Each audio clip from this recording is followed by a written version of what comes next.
Hi, I'm Jacqui Tricarico, Senior Correspondent for One-on-One, and I am so pleased to be joined now by Talia Young, the President and CEO of Newark Symphony Hall, an arts and cultural staple here in New Jersey.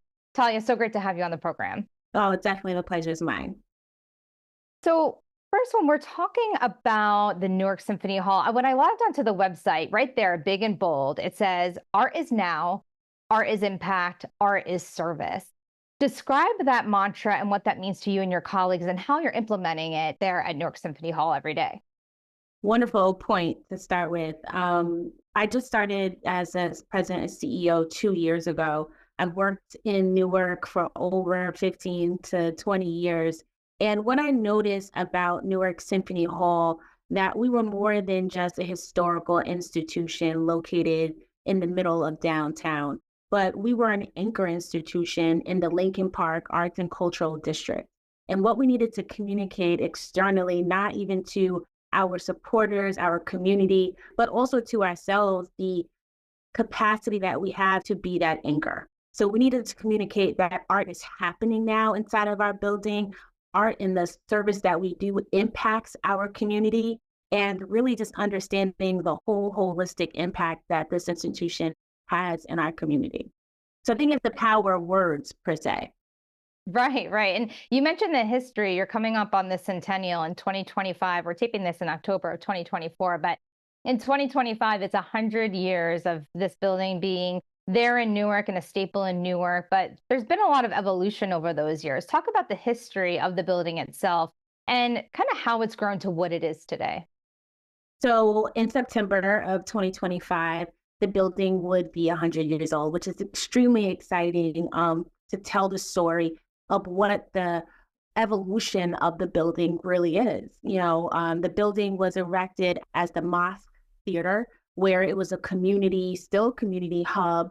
And then it evolved into a performance arts institution where the city took it over as a municipal entity about 30 years ago. So since that transition into the municipal owners, we became the nonprofit that manages the institution. And doing that is ensuring that the community has continuing access to the building. There is a priority of inclusion and diversity here at the institution.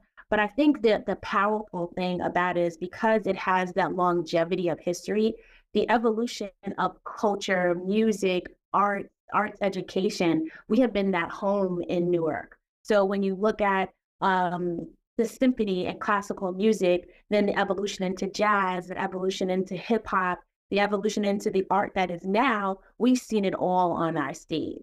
And I think that is what we're going to be celebrating and talking about and really connecting those dots across time. And then what we're going to do, moving forward.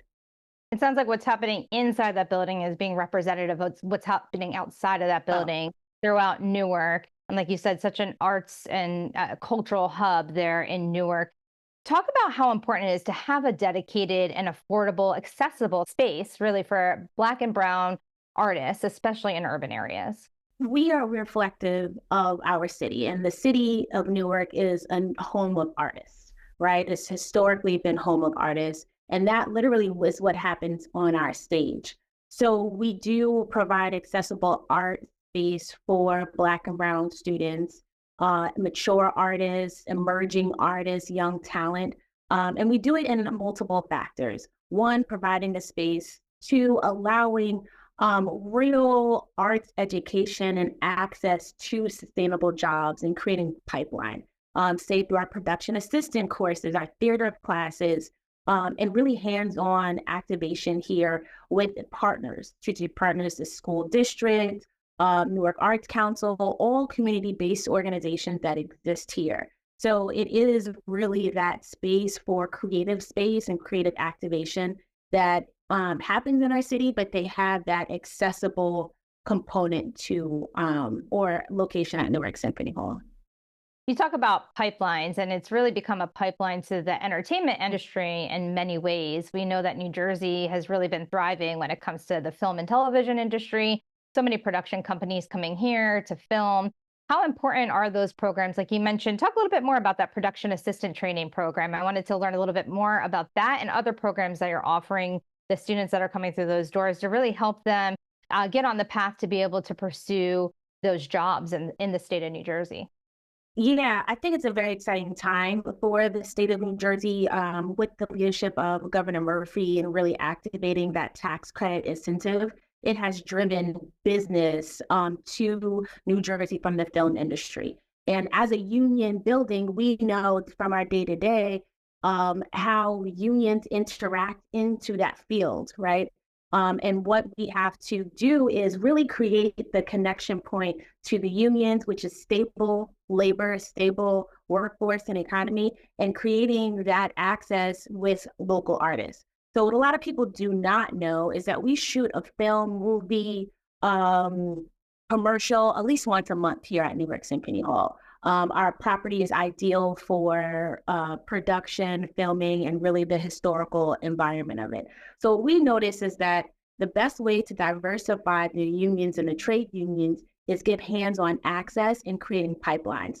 And to do that, we've created this workforce labor program, which is production assistance, specifically lighting design for stage or film, sound for lighting for stage or film, and as well as boot camp. So when people get the opportunity to get on a set and be a PA, which is really the ground level mostly, of this industry, they feel comfortable. They've had the training, they're equipped, and they're prepared.